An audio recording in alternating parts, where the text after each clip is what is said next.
line conditions. Yeah, I haven't decided if I'm going to look at Okay. Is this still looking okay on your end? I've started recording.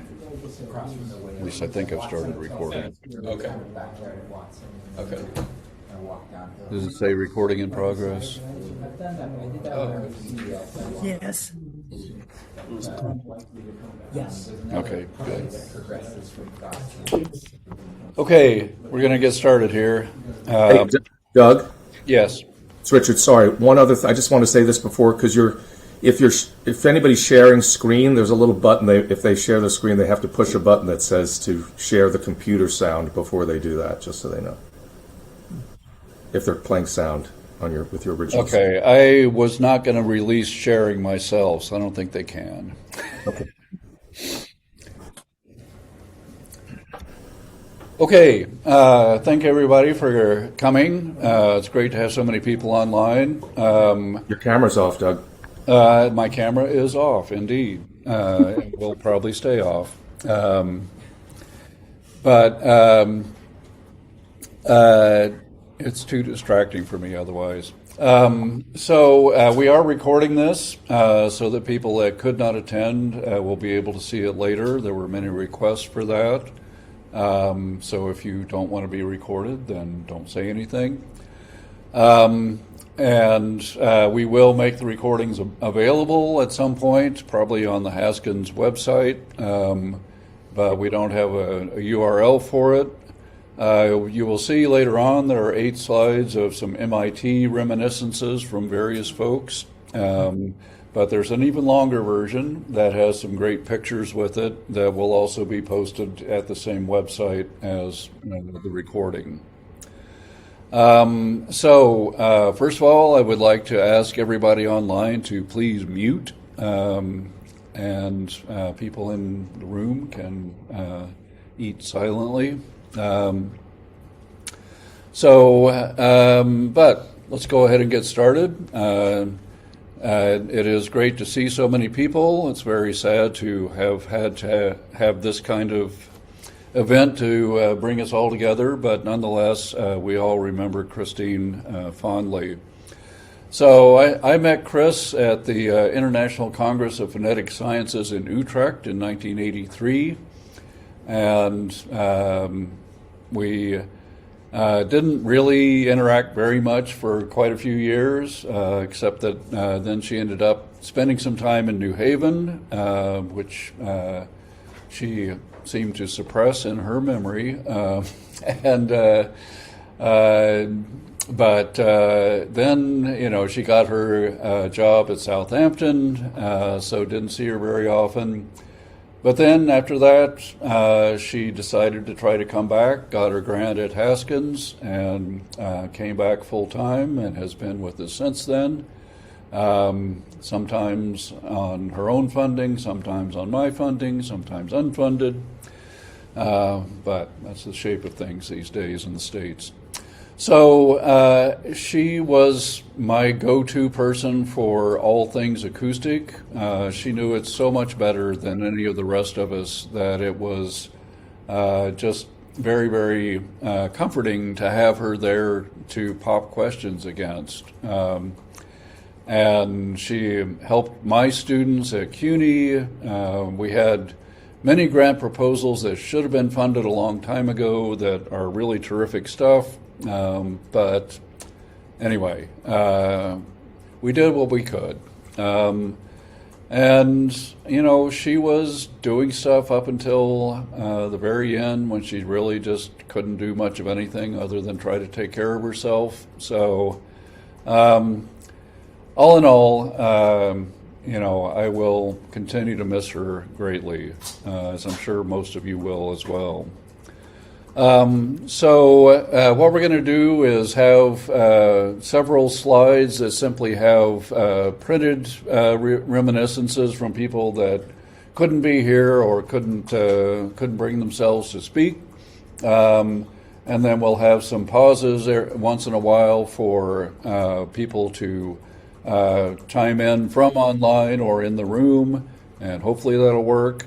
And we also have some musical interludes here and there, so hopefully it'll be entertaining as well. So we'll start off with just some reminiscences. I'm not going to read these. I'm just going to let people read them on the screen. I will try to be like the good old silent movies and estimate how long it is going to take the average person to read the intertitles. But if I get it wrong and people really want me to go back, they say, "Wait, go back." But again, I don't really know how much time all of our reminiscences are going to take. It's been very hard to predict. But I do know that we only have the room till 3 o'clock. So anyway, Chris, as you know, touched so many people in so many places that there were reminiscences pouring in from all over the world. And again, this will be online, so if there's something that you missed that you want to catch up on later, you can do that from the recording, which hopefully is in progress. It is still in progress, right? Yes. Okay. Okay, can I go on? So now, our first musical interlude, hopefully, will be from Richard Lissamore. As you can see, Chris was on his dissertation committee, a fabulous dissertation that did ultrasound imaging of singers, as well as some astonishing acoustic analysis as well. So I'll let Richard take over. Thanks, Doug. Good afternoon to everybody. In some ways, though I'm sort of the same generation as everybody, I'm sort of the Chris Shadle baby. I went back to school at the age of 50 to do a PhD, and so I met Chris in 2014. And Chris, and some of the wording. Can you not hear me? You're good. Okay. In many ways, I honestly. Chris was sort of my speech science mother, and that's how I felt about her professionally, academically, personally. We spent countless hours together in New Haven. Her generosity of her time with me was just astonishing. She would literally clear an entire day when I would come to New Haven, and we would have lunch in between. And I just read one of the remembrances before, and of course we would talk in between about music, which was a big part of my background. I started microbiology and then spent my life in music and then went back to science. Never thought I'd end up in a circle like Haskins and with people like Doug and Laura Koenig and Mark T.D. and Chris Shadle. And my initial sessions with Chris were nothing short of completely terrifying, where she would explain the electric circuitry models of the speech mechanism. And if you have were never exposed to that treat, I'm sorry you missed that. But it is an unforgettable element of my time with Chris, not to mention the unit circle in physics and describing resonances. And I mean, just her. I have piles of her little drawings that I've saved for the years, and I treasure them. And as Doug said, I mean, to say that Chris was vital to my dissertation work and my second exam is a crazy understatement. Her attention to detail was obviously unmatched. The last thing we worked on was a poster at the Acoustical Society of America this past December in Honolulu that Doug and Kevin Roon presented on my behalf as the principal author. And Chris, I did not know that I knew she was ill. I did not know she was at the very end of her life. But of course, she was full on editor mode mid-November on that. And the very last communication I have from her, she wrote to Kevin and myself, "Very fine work, gentlemen," which of course is, was the greatest compliment to ever be paid by somebody like Chris Shadle. I had great personal affection for her. and we'll miss her like everybody else. And, well, because I'm a singer, and I just thought, you know, it wouldn't really be right for me to do this and not leave her, my speech science mother, with a song. So this is for Chris.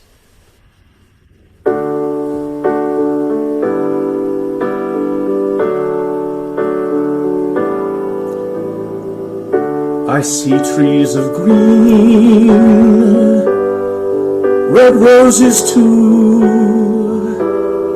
I see them bloom for me and you. And I think to myself, what a wonderful world.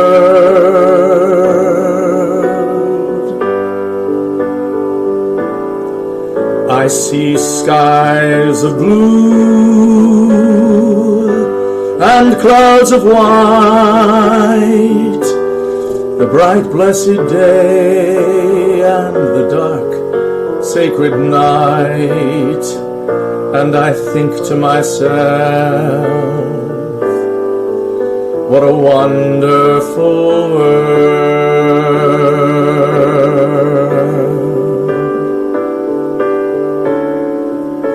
The colors of the rainbow, so pretty in the sky, are also on the faces of people passing by.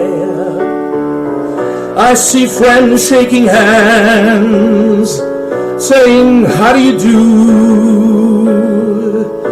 They're really saying, I love you.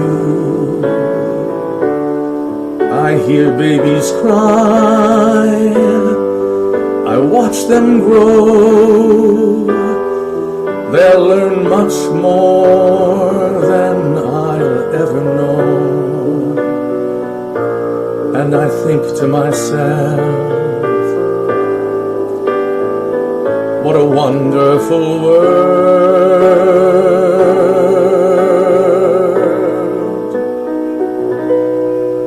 Yes, I think to myself, what a wonderful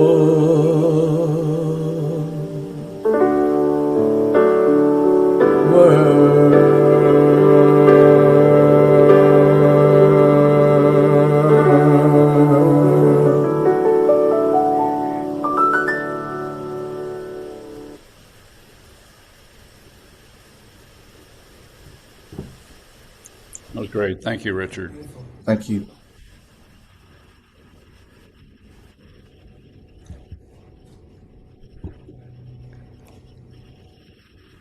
So here's some more remembrances. Sarah Hawkins, Linda Shockey.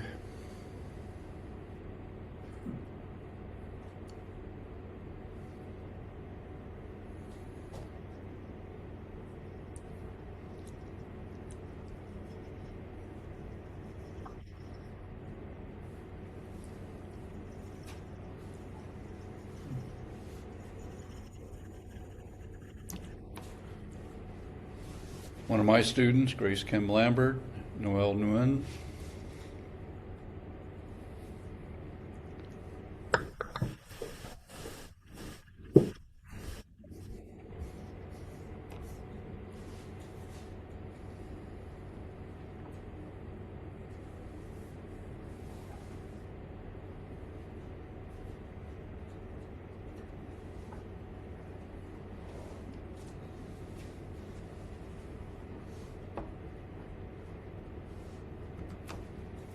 Okay, so, yeah, Laura's going to take over for a while.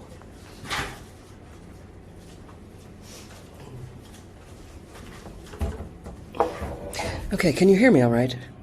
Thank you, good.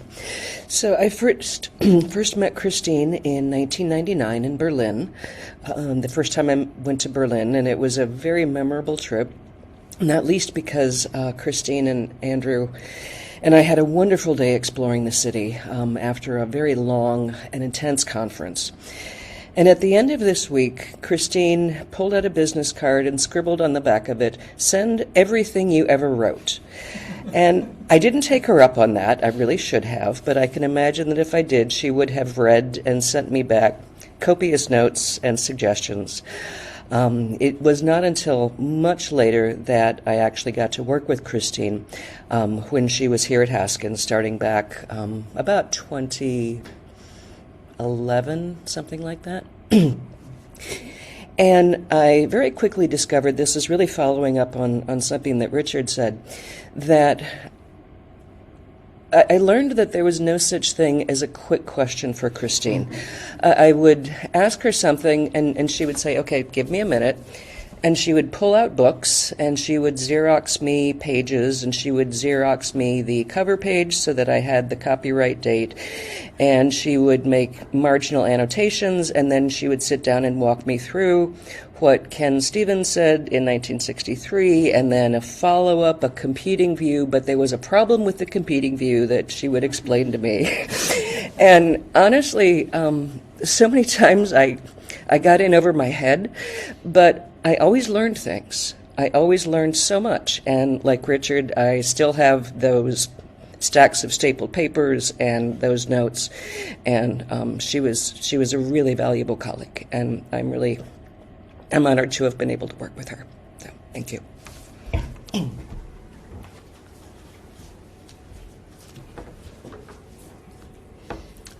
Okay, Tina, are you on? I'm not sure if I saw you or not. Yeah, I'm here. Okay, so I haven't just put up prepared your anything. pictures for you. Yeah. Yeah. Yeah, there are a couple of pictures. One when so Chris looked after my cat when I was in LA and moved back to Germany. She looked after Uschi, so that's one of the pictures, and they became great friends, and that was really very, very nice of her. And I mean, I spent 5 years in the same pod with her, so she was my pod mate. And I kind of lost contact, and I'm very sad about that. But I will always miss her. Yeah.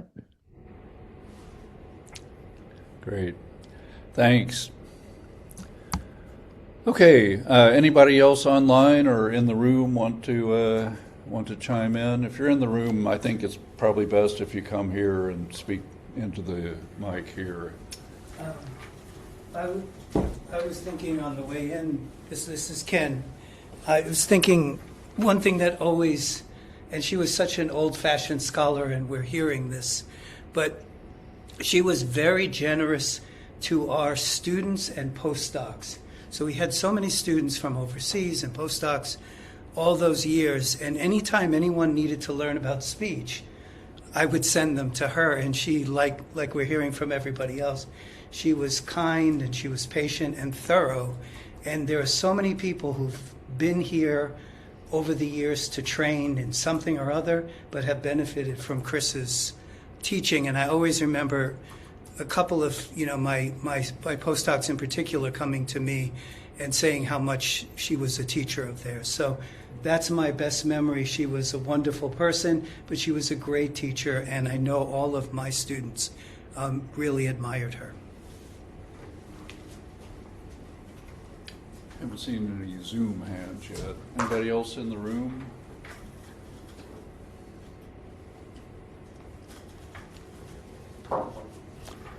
Oh, Virginia, go ahead. Hi, I was not a colleague of Chris's, but we became friends when we were 17 years old, freshman year at Stanford. And I thought I just feel like I'd like to say a few words. We were in several singing groups together all the way through our undergraduate years, and both had an interest in science or engineering. So that created a really strong bond. We actually together did Bye Bye Birdie in our freshman year, but sang with the San Francisco Symphony as well. And ever since then, we went to the Stanford reunions, which were every 5 years. The most recent was in 2015 because 2020 was a pandemic high point. Last fall, she wanted very much to go in October, but was not well enough. So I came out and spent a week in Connecticut, and fortunately was able to stay in their home. And Andrew treated me to some wonderful dinners.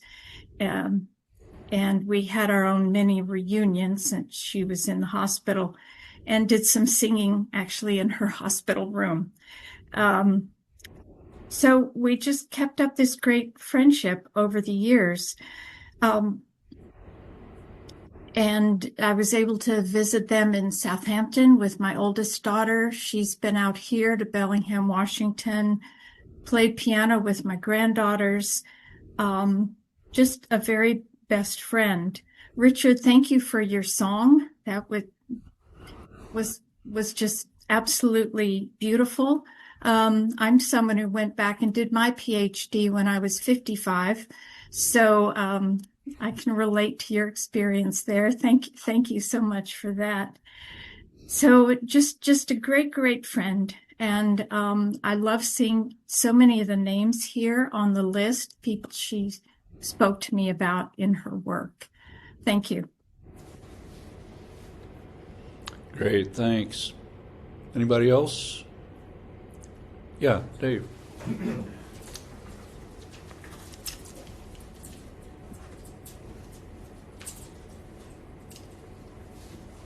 David Brazy. I landed at Haskins as a newly minted PhD in 2002. And I think Chris arrived maybe a year or so after that. And we got to know each other, pretty kind of just informally. We never worked together. I was doing other stuff. I'm a linguist by training. I was doing reading research at the time. But Chris became a great mentor and resource to me when I was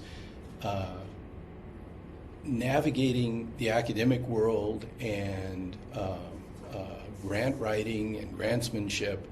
And she had a kind of a depth of knowledge there and a perspective on that was turned out to be really valuable to me. And she was not, she was very generous with her time on those.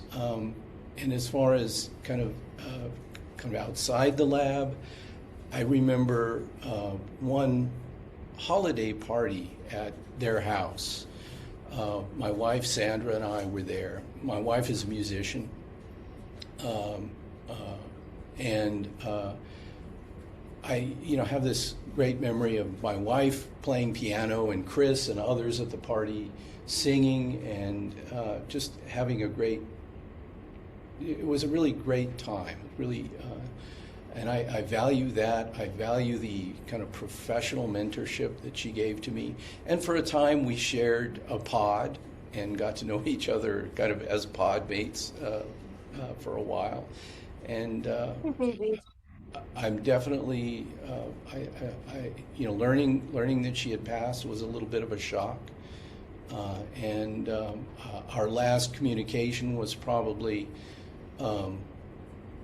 late 24, early 25. We traded emails, and I wish we'd been in a little bit closer touch over the intervening time. I had no idea that she was ill, that ill. Anyway, thank you. Okay, we got 2 hands. Okay. Yeah, Louis?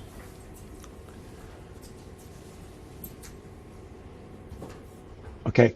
I think I first met Chris in a cafe on Union Street in San Francisco. I think it was either 1974 or 75. Maybe Virginia would know. I think she was an intern at Bell Labs, and this was this meeting at the cafe were other Bell Labs people. So this was Dick Moore, who was one of the founders of computer music, and Kathy Broman, and Chris was there. And I think given that group, the discussion was mainly about music and computers, but you could tell that even then that Chris's approach was really scholarly and deep, and and I was very impressed by her. The next time that I spent any time with Chris was when she was coming to New Haven periodically, would have been 1980, I think. And I was just starting to teach at Yale, and I was going to teach a class in what was called then digital signal processing, and I didn't really know anything about it, really. And she had just, I mean, I don't remember where she was clearly at MIT at that point, I think, but I don't remember where exactly she was, but I think at MIT. And she gave me the right book to look into it and really helped me organize. I spent hours that year thinking about that stuff and learning that stuff on my own for the first time, but I think my path to that would have taken much, much, much, much longer if it weren't for her patience with me learning that stuff. And yes, and for me, it was a way into understanding all that stuff without the electrical circuits, which I appreciated greatly. After let's see, I didn't, and the music, her music interest was clearly still there. I remember a party with music at I guess it was at Bruce's house in 1980, I think, or 81, I don't remember exactly. And then I didn't see her much until she came back to Haskins, and we were podmates for I'm not sure how many years, but it was from the time we moved to the new Haskins until I left New Haven, at least during the academic year, starting in 2007. And I remember she, having just moved here from Southampton, she was counseling me against moving to LA from Haskins because moving was just so complicated. And she told me all of the things that she found complicated, but it didn't dissuade me. But it was good to know what all those things were, at least for her. I guess they were horrible things for her because she was so organized, and since I'm basically disorganized, those things didn't bother me as much, but that's how it went.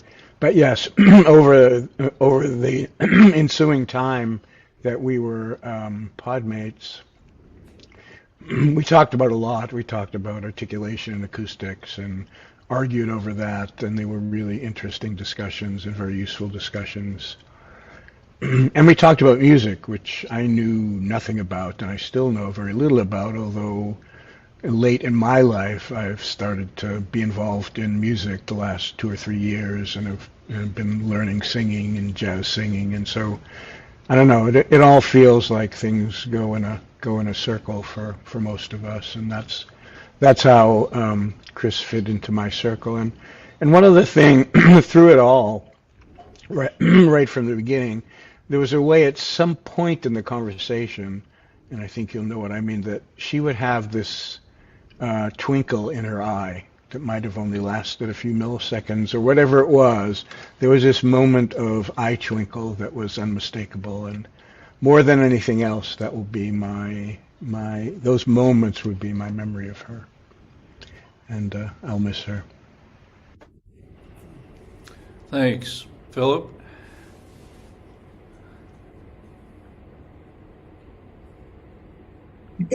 Got me? Yep. Hi, this is Philip Rubin. I knew Chris for a very, very long time. I didn't see her a lot over the last many years because I was often not there. But every time I would show up at Haskins, my favorite thing during my visits would be to stop by her pod or for her to track me down and we would just talk. Usually she wanted to talk about politics, which I was not interested in, but I talked to her about it, music, which I was, and life. She'll very much be missed by all of us. And, thank you, all of you, for joining in this. Hey, Doug, if you're still there, if there's any chance to take the slide off the screen that says others online so that we can see each other's faces, or maybe that's just happening on my machine. Yeah, no, I just am reluctant to stop sharing and start sharing again. But I see. Any case, so I'd love to see everybody's faces. Any case, thank you, everybody. Okay. Yeah, I think if you click on your own participants, then you can see people. Actually, Doug, it's Richard. Philip, if you click upper right corner of the Zoom window, you'll find a gallery view, and if you find that and click that, it'll open up all the pictures. Yeah. Got it. Thank you. I can't see that. Okay. Maureen. Yes, thank you. I tried the gallery view. I didn't get it right. Anyway, so it's nice to be here. It's really nice to see all these people that I've known for so long and haven't seen for so long. So it's nice to see you all. You know who you are. And I don't know that I've known Chris as long as all the people who worked with her at Haskins, but I knew her initially, especially through the ASA. Every time I went to a meeting and Chris went to a meeting and we were both there at the same time, we shared a room. So we saw each other quite a lot at those meetings. And of course, then we ate together, and that helped introduce me to people at Haskins I otherwise wouldn't have known. And so as a colleague, she was just very lovely and sweet, and as a friend, of course, as well. We also met socially with our husbands, because sometimes they would come to meetings with us, or they would come after the meeting was over. So I know after a meeting, either in southern Germany maybe, or Austria, we went maybe to Berchtesgaden afterwards, the four of us, and we woke up the next day and it was May Day. And there was this unbelievable festival with people wearing lederhosen and trying to shinny up poles that were greased, and just, dancing and all kinds of fun things that were not in our typical experience. So that was just among the many things we shared, them taking us around London, all that kind of thing. So as a personal friend, it was just such a pleasure to know her. I always remember she had this very, very, very long hair, which she put in a braid and wrapped around her head, and it was her pride and joy. And after she had chemo for a while, it fell out. And when it grew back curly, and it was beautiful. And I thought, what a nice gift for her.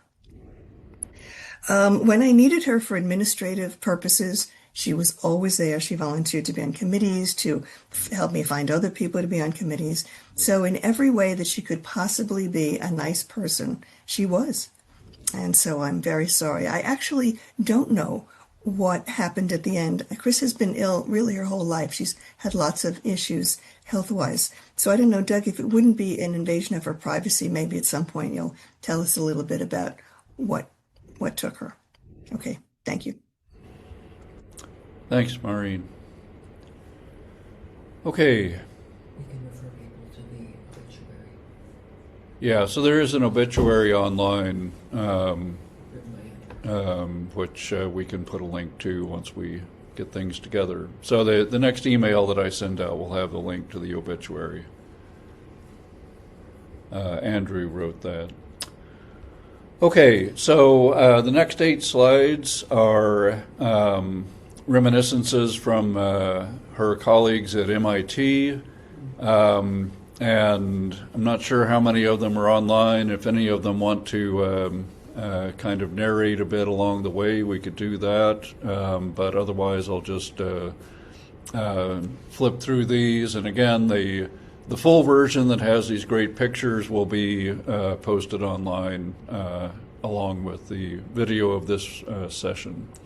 So here we go, hopefully.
Patty, if you're still there, what is the FFT Diner?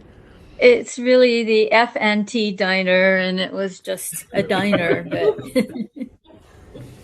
I'm sure everybody that hung out at MIT ate there. A very basic place.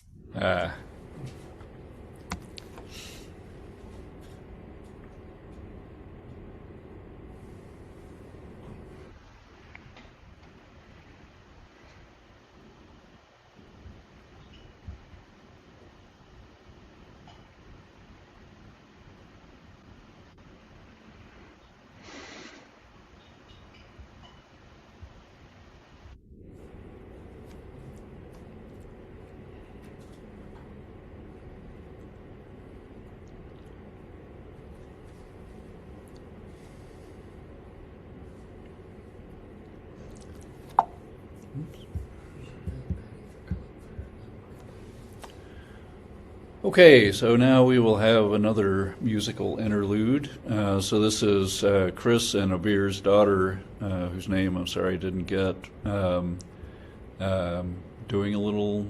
It's Nora. Nora, thanks. So here we go.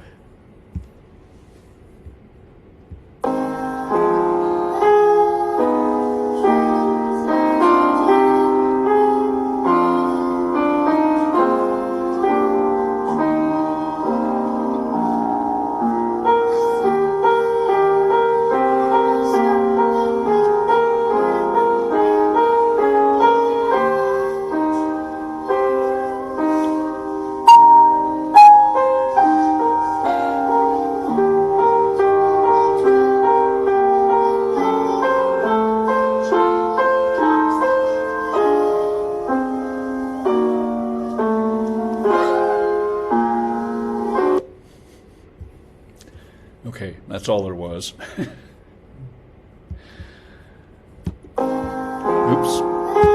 Sorry. Skip. There we go. Okay, so Pierre Benham wanted to just send some slides. These are self-timed, so I'll let it rip. I'm not sure if he's with us, but he was kind enough to put all this together. So here we go.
Okay, so a couple more written remembrances here.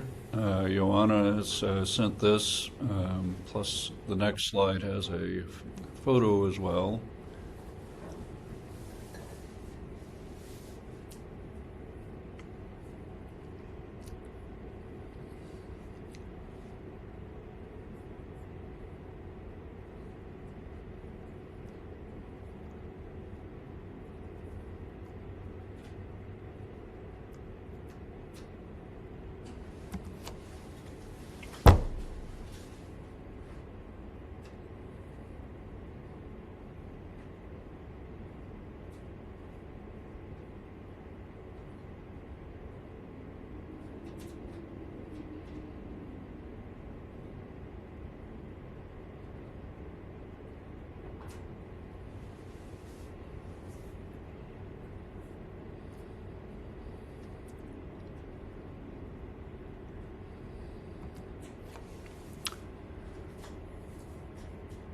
So, just to make sure we've gotten everybody, if there's anybody else that feels inspired to chime in at this point, we have time for that.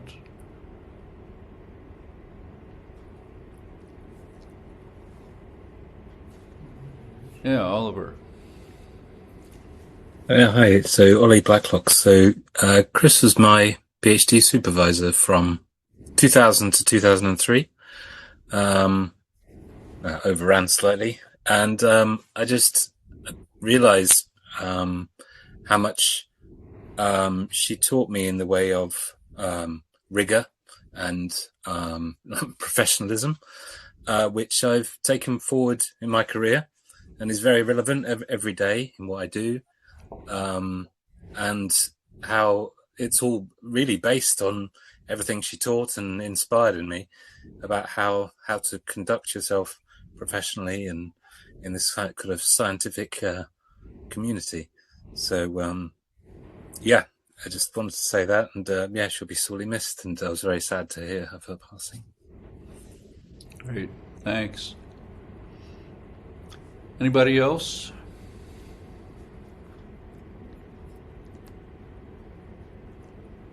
Okay, well, so for our final musical interlude, we're going to show Chris in her oratorio choir in New Haven. This was as close as I could get on the picture. She's back in center. She was too tall to be front and center, but there she is, nicely highlighted. So we'll do one last musical interval.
So if I could ask everybody to stay on for as long as they would like, I will stop sharing so we can start seeing the whole gallery and hopefully get that recorded as well.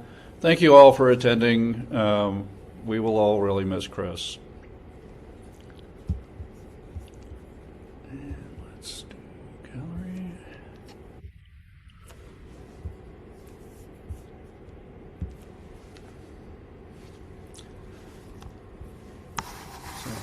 So this is everybody else.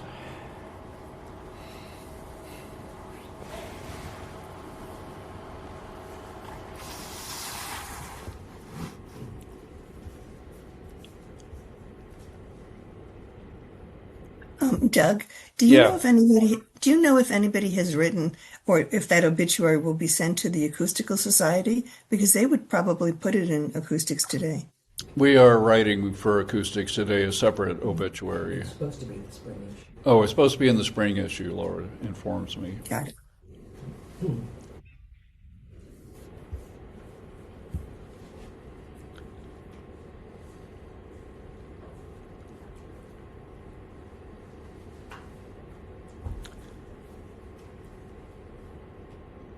So, probably any last minute comments are welcome as well.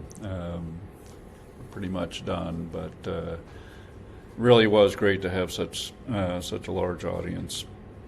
Chris touched so many lives.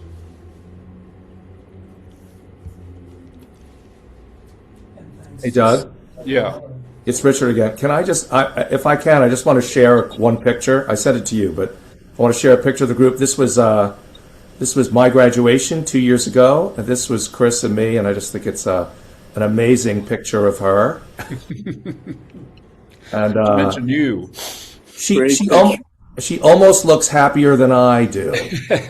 Not quite, but it's the happiest I think I ever saw Chris.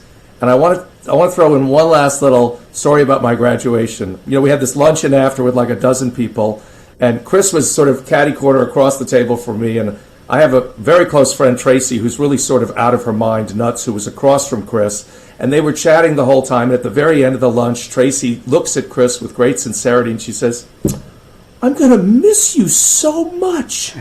And they had just met, they had lunch, and she said, "I feel like I'm never going to see you again." And I turned to Tracy and I said, "Well, you're not going to see Chris again because she's going to go home to New Haven and you're going to be in New York City, and this is the only opportunity you would be." It was a crazy thing, but as the world would have it, Tracy 2 months later was diagnosed with terminal pancreatic cancer and died last March, and I was her health proxy through that. And then Chris, so the two people who were saying at the graduation luncheon that they were sad they wouldn't see each other again are not here, and I like to assume maybe they're seeing each other again. And that would mean Chris's existence over there isn't quite as peaceful as she had hoped it would be.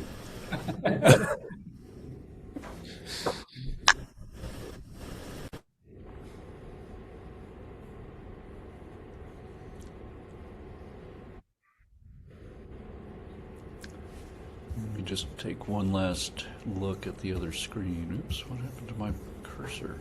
Where'd my cursor go? No, why is it doing that? Which way is it? There we go.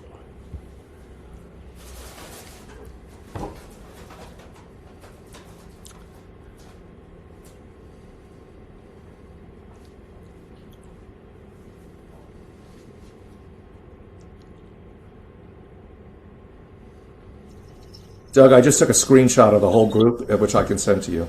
Okay, great. Great.